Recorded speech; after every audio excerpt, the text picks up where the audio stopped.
ඒ අර යන්නේ අර නළුව නේද බං? කවුද බං? අර නළුවා බං. අර බං අර ටීවී එකේ ඉන්නේ. අර බෙන් ජෝක්ස් ද මොකද YouTube channel එකක් කරන්නේ බං? බලපන් මුන් බඩුමලු පුරෝගන යන්නේ. වීඩියෝ කරලා Facebook දාමු. හරි. මුන් කන්න මෙහෙමයි අපි කන්න මෙහෙමයි කියලා පෙන්නන්න. හරි හරි. යමු.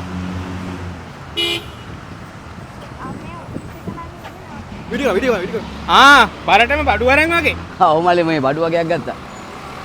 මේ ඔයා මාව වීඩියෝ කරනවද? ඇයි වීඩියෝ කරන්න බැරිද? මේ වීඩියෝ කරන්න එපාරද? අපිට ලුණුත් නැහැ, ඉස්පිරිතාලේ බේතුත් නැහැ, යන්න කෝච්චිත් නැහැ, මාධ්‍ය නිදහසත් නැහැ. ඕගොල්ලෝ සද්දත් නැහැ. ඉතින් මම මොනව කරන්නද ඔය ඒකට? ඇයි ඕගොල්ලෝ වේදිකාවලට නැගලා කිව්වේ ඒ දවස්වල දෙන්න කියලා? අනේ මල්ලි මේ මගුලක් කතා කරන්නේ නැතු යනවා යන්න. මම මේ ප්‍රයිවට් ගමනක් යන්නේ. වලපල්ලට තමයි අයියේ යන්න වෙලා තියෙන්නේ. මොනවද ඔය කියන්නේ? කොහොමද දැන් ජාතික ආරක්ෂාව?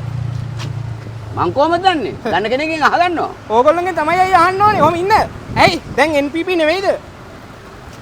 තමුසේගේ මොලේ මඤ්ඤන්ද? මං NPP නෙවෙයි ඔය. මම AMP පොඩි කාලේ ඉඳන්. අමරකෝන් මුදියන්සෙලාගේ ප්‍රියන්ත. දන්නේ නැතුව රෙද්දක් කතා කරනවා.